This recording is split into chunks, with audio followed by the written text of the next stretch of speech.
the importance of moral reformation, a knowledge of self. We must work passionately and unrelentingly for first-class citizenship. For instance, if the average so-called Negro, he doesn't think that he can go into business and provide jobs for himself. We've got to get smart. We've got to organize. And because of this, he thinks that he can only get a job from the white man, or he can only get... All right. Hotep, and welcome to Sotora's Black History Corner Internet program. I am your host, Catherine Hunter Williams, and along with my co-host, Miss Catherine Blake. Hello, everybody. Which sometimes I call her Miss B, so you know if I say Miss B, I'm talking about her. Sometimes people don't know they just... Yeah. Anyway, let's continue. Because this program is going to be on channel 17. I'm not sure what time, but it's going to be on All Points TV on channel 17 on Tuesday night between 8:30 and 9:30, John. Do I got it right? Yes, you do. Okay. Now, when it's coming, I'm not sure, but I'm hoping it'll be within, not maybe next week, but the following week or whatever.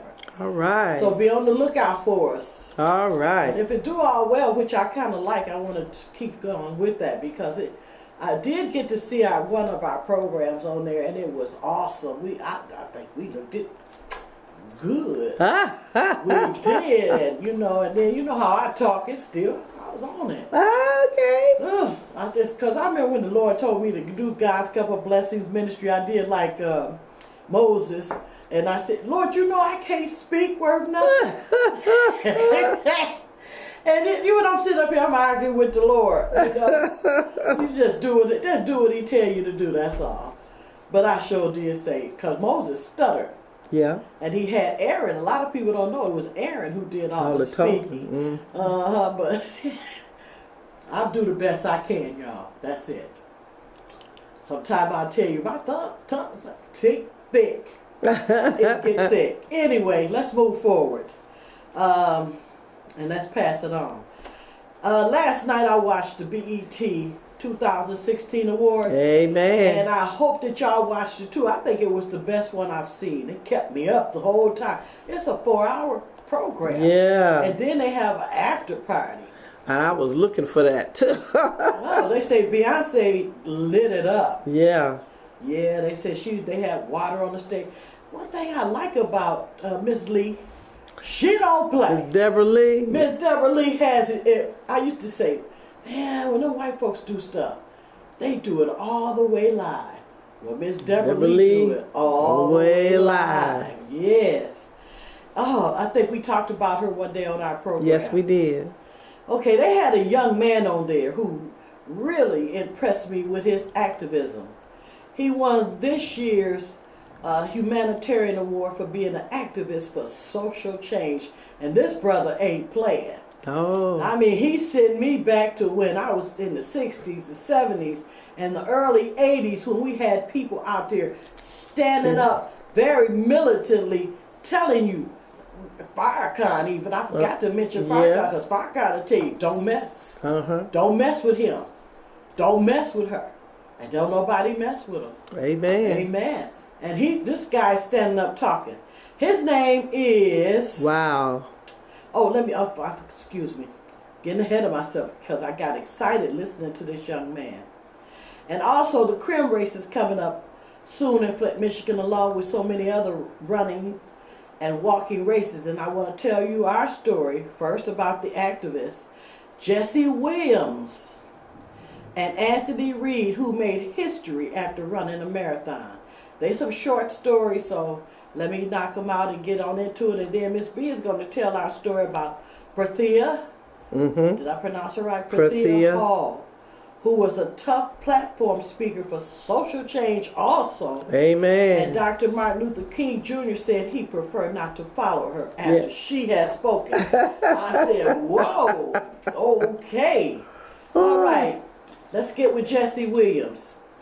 Jesse Wesley Williams was born August 5th, 1981 in Chicago, Illinois, the son of Joanna Chase, a professional potter. I thought she was an actress. And Reginald Williams.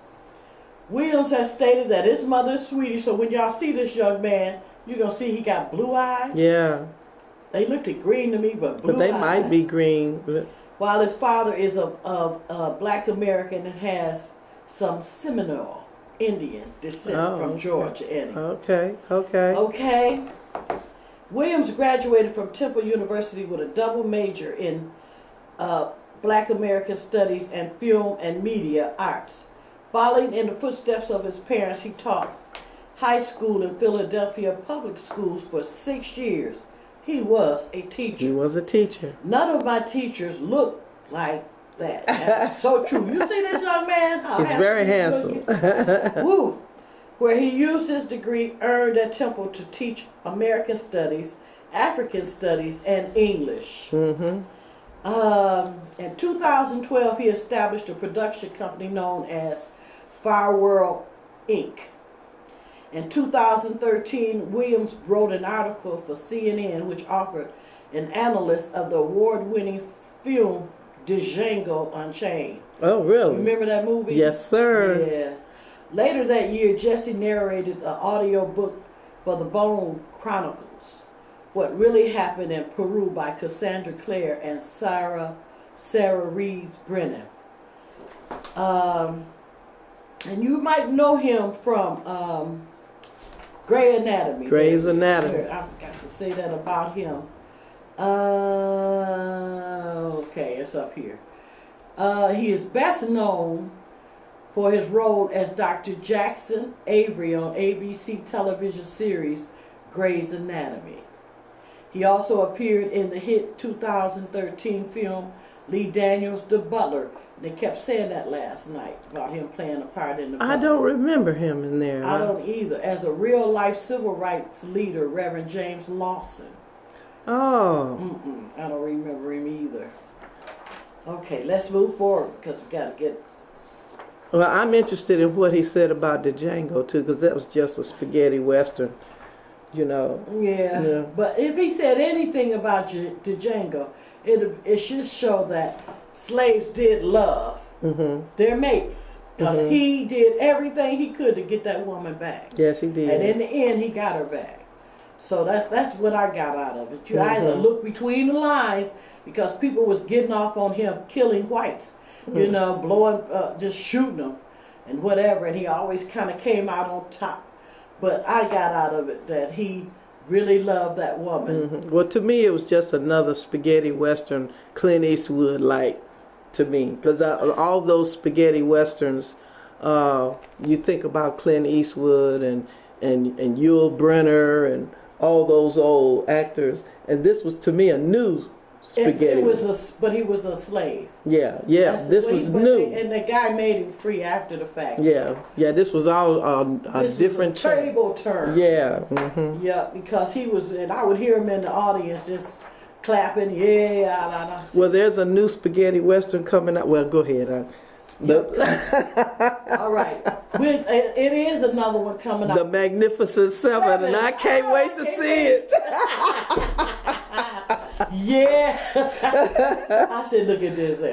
All right. Anyway, let's move forward. It's another one coming out, Nat Turner. Yeah. The Birth of a Nation. You know, there used to be a movie by this white guy called The Birth of a Nation, and it was about the Ku Klux Klan. W.D. Griffith, yeah. Yeah. I kept trying to figure out what his name was. It's W.D. Griffith.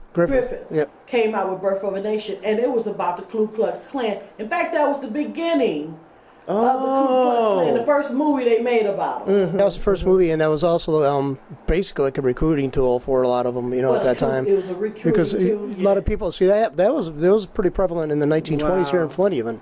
Yeah, because they burned across on my great grandparents' lawn right over here in Dakota, which is a street over from where the studio's why I was at. wondering why he was naming this movie Birth of a Nation. I mean, and that's a copyright infringement? Actually, it isn't. You can use. I mean, let's face it. There's so many titles. I mean, there's only so many titles. So I mean, unless it follows the exact plot and everything, then it's probably. Let's face it. They really have a hard time enforcing that. I mean, well, it's not a Birth of a Nation because Nat Turner was caught and he was killed. His whole group was killed. Yeah. If you know anything about Nat Turner, he was a rebellious fighter, but the whole crew was killed. So he didn't build no nation. Well, some people would say that maybe they say it was a basis, because everybody does gain ground from somebody else that came before them.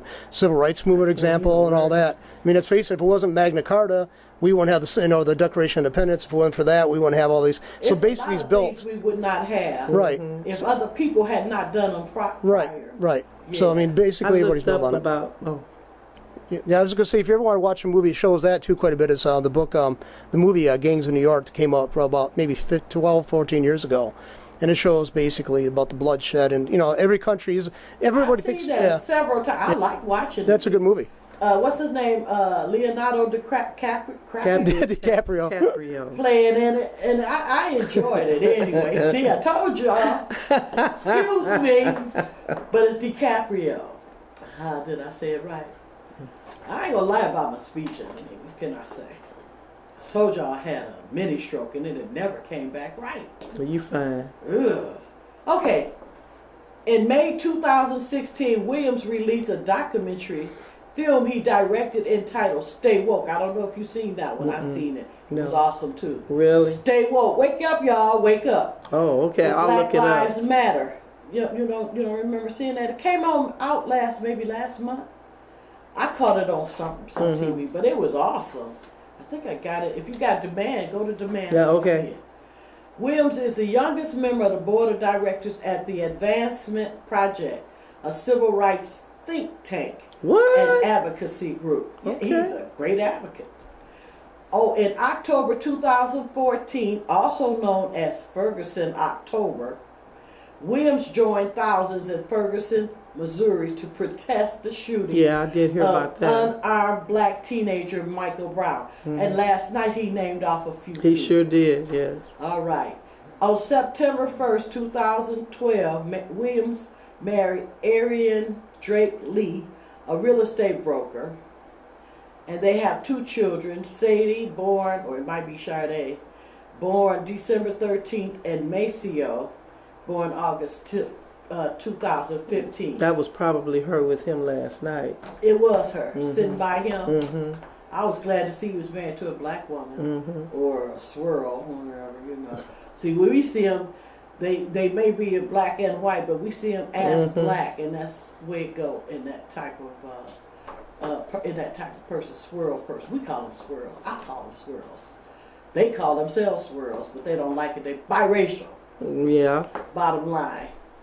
Okay, that's the story. Our story on Jesse Wesley Williams. Now let me get right quick to Anthony Reed, and when I tell you about him, you're gonna be surprised. Wow. Because this man here is something.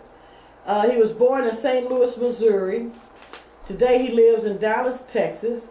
He has over 25 years of global project management and executive level experience. He is a certified public accountant. Okay. He managed and delivered multi-million-dollar international projects to be on time to specifications and under budget. Now this is his accomplishments. Road Running Club of America, the certified running coach. He completed 126 marathons, 26.2 miles, 42.2K, including winning age and weight division. This man 50 years old. Trophies.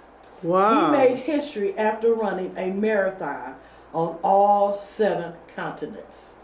Fewer than 250 people in the world has completed this feat. Historical artifacts are with the Smithsonian Institute. A 3-hour video recording of an interview about his life story is in the United States Library of Congress. That's the story on Anthony Reed. All 7 continents. All 7 continents. It says one of about 40 people in the world who completed the marathon. It's called a hat trick of completing 100 marathon in all 50 states and 7 continents. He may be the only person in the world to have completed the hat trick. Wow. Plus finished 50 marathons in one state of Texas. He won age group trophies in biathlons, running and cycling. Oh, biathlons. Biathlons. Mm-hmm. He competed in bicycling races from 50 to 100 miles. He completed the Texas Marathon Challenge, 5 marathons in 4 months. Ran a marathon a month while 50 years old, Wow. including the 50K 31-mile ultra marathon. 50 years old. 50. All right, and he's actually a MS accounting. His education, MS accounting at the University of Texas at Dallas, Texas. MBA management, Abilene Christian University. He's a certified public accountant, as I had said. Mm-hmm. That is Anthony Reed. Is that a up-to-date picture of him? It's 2 of them. I got a couple. One with all his. That's how he looks now? Don't he look good? Wow. This is him with all his medals. And this is him as the CPA. Well, you didn't say is he Business. single? Oh, I don't know. It didn't say anything about him being married. He might be single. It don't say anything about him being married. If he was, it would sure be in here. Yes, it would. Okay, that's Anthony Reed, who made history after running a marathon on all 7 continents. Wow. That's our story about Anthony Reed, the CPA, who is a marathon runner. All right, Miss B. Oh, Our okay. time is getting short. Okay. Well, first of all, I found this here also on the web. Did you know that there is Ask a Slave is a satirical web series based on the actress time working as a living history character at a popular historical site. She's a reenactor. Yeah, she reenacts. acts, yeah. So you can go on the web and just put in "Ask a Slave," and you can Watch her. watch her. Watch her. Yeah, program. she's doing George Washington's Mount Vernon, starring Azzy Dungeon as Lizzie May, and directed by Jordan Black. And all questions and interactions are based on true events. And I thought that was really something. But this is something I found out that was very interesting about Miss Parathia Hall. This is one of her pieces that she spoke about. Negroes must always bear the blame for the desecration of humanity, that is segregation. For we have been silent much too long. We've been preoccupied with telling our city power structure not what it needs to know, but what it wants to hear. That sounds familiar here too. Mm-hmm. We are here today because we can no longer bear the shame of our guilt because of delays, meaning compromising our dignity. Wow. We are here today to serve notice on the city of Atlanta and the state of Georgia. Now we're talking about back in the day. And she's talking like this. We are tired of segregation and we want equality now. Sound like he said, we tired of unconditional freedom and we want freedom now. Now, Miss Parathia Hall was a renowned speaker. She was a leader, an activist, and a woman theologian. She reportedly was the inspiration for Dr. Martin Luther King Jr.'s I Have a Dream speech. She was born... Wait a minute. Say that again. Because I want people to know that he got his speech from her. We're coming to another part where his phrase is in here too about that. She was born in Philadelphia, Pennsylvania, and was the daughter and founder of the founders of Mount Sharon Baptist Church, which was an inner city church in an underserved area in Philadelphia.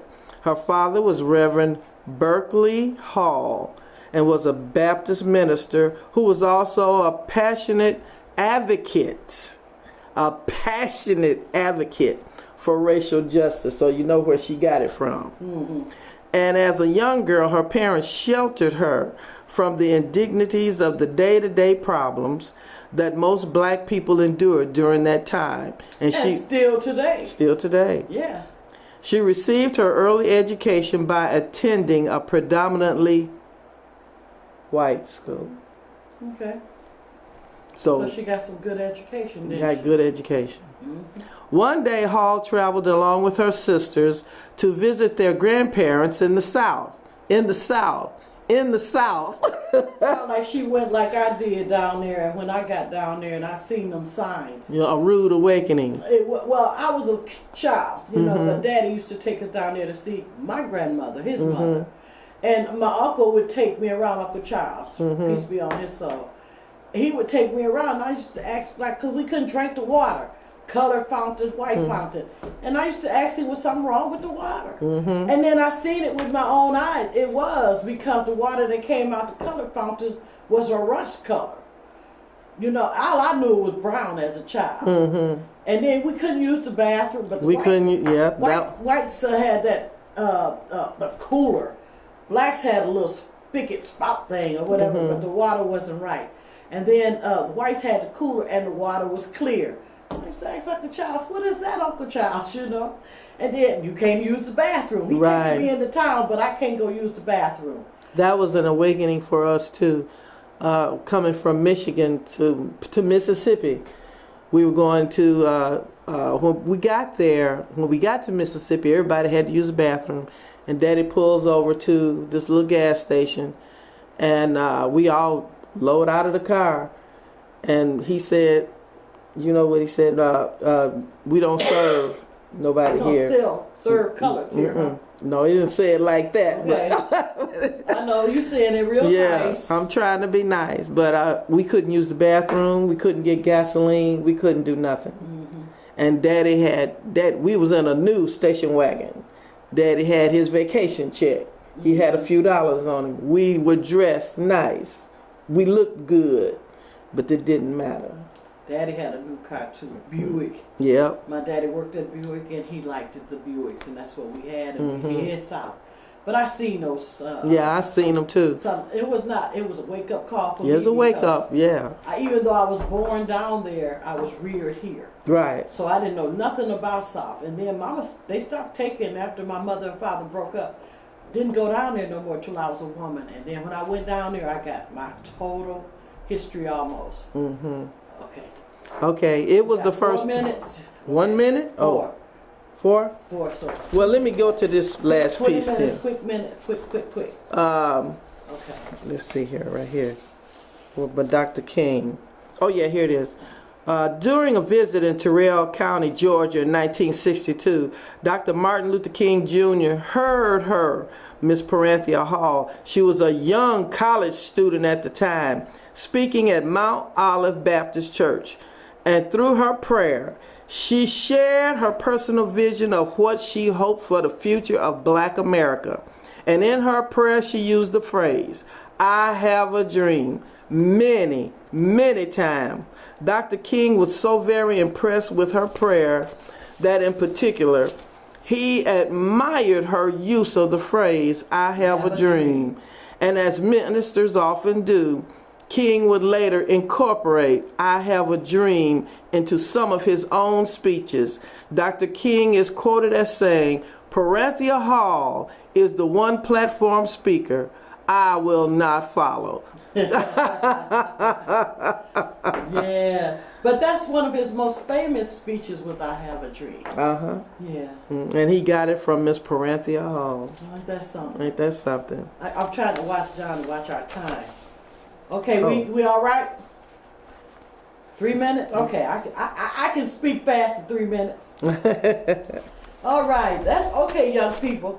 That's our story today about Mr. Jesse Williams, the strong social change activist. Anthony Reed, who made history after running a marathon, 100 marathons on 7 continents. Not 100, I don't think it was 100. But he ran so many marathons. He made history after running a marathon on all 7 continents. I was giving the man 100. 100 marathons. And our story about Perthea Hall, who was a tough platform speaker for social change also. All right, I hope y'all enjoy that. This is another thing that Jesse Williams said when that the police was killing this girl, and he said, she said, "Don't kill me because I'm acting free." Mm-hmm. See, we want the freedom, but then they don't want us to have the freedom, and then you'll get killed for acting free. Mm-hmm. He kind of explained it like that. I might be saying it wrong. No, you got it right. Yeah, but they could, you could go on demand if you got demand and watch it yourself. Amen. Because the boy is tough. Yeah, look him up. I'm looking forward for him to do some things. All right, let's move on. Sator's Black History Corner internet program comes to you via satellite at allpointstv.com. You can watch our program every second and fourth Monday of the month unless the days falls on a holiday, starting at 3:30 p.m. Also, be sure to watch what's going on with political pundit Dr. George Moss every Monday at 2 p.m.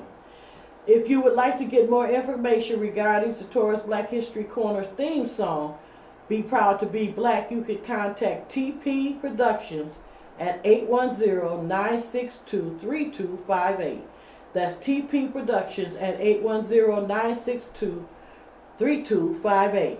Something new is happening at Comcast Channel 17. You can now begin watching allpointstv.com programs every Tuesday from 8:30 to 9:30 p.m. on Comcast Channel 17. Be sure you tune in and watch the programs coming on that night. As always, I'd like to say thank you to all of you who have watched our program today. We hope that you have learned something new about our story. Because all three of these people, I never even heard about Jesse Williams. But most people that's watched Grey's Anatomy, know about him. Didn't know nothing about Anthony Reed, who has made history running marathons, or Perthea Hall, where Martin Luther King Jr. got his speech, "I Have a Dream." Y'all, I learned something today. I hope y'all did too. Until next time, as we like to always say, know that we are a strong and resilient people, and that no one can keep us down. Amen. Romans 8:31 says, if God be for us, who can be against us? And I always say, put him in front. Amen. Put the Lord in front, and it'll all work out. Also, always be true to yourself, love the skin you're in. Amen. And to always keep on keeping on with us. The importance of moral information, a knowledge of self. must work passionately and unrelentingly for first-class citizenship. For instance, if the average so-called Negro, he doesn't think that he can go into business and provide jobs for himself. We've got to get smart. We've got to organize. And because of this, he thinks that he can only get a job from the white man, or he can only get clothes from the white man, or he can only get food from the white man. We've got to organize so effectively and so well, and engage in such powerful, creative protest that there will not be a power in the world that can stop us. We gotta be proud to be black. Don't worry about what they say. We gotta think smarter and live smarter. We gotta want more and work harder, cause they ain't giving it to us. Put your all in. If you truly wanna make it, can't be waiting for handouts, baby, you gotta take it. Like Martin gotta have a dream, cause he had one. Like Malcolm, by any means, gotta get that done. Don't be ashamed of who you are, stick your chest out proud. Make them believe that you're the best, show them what you about. We gotta love each other, stop killing each other. We gotta unitize, and don't believe the lies. This is a message to the blacks and any other minority. Live well and love self, that's the priority. TP! Been taught for so many centuries that there are nobody is not easy. So they very skillfully made you and me hate our African identity. Maybe the English language should be reconstructed so that teachers will not be forced to teach the Negro child 60 ways to despise himself and thereby perpetuate his false sense of inferiority. And hating our features and our skin and our blood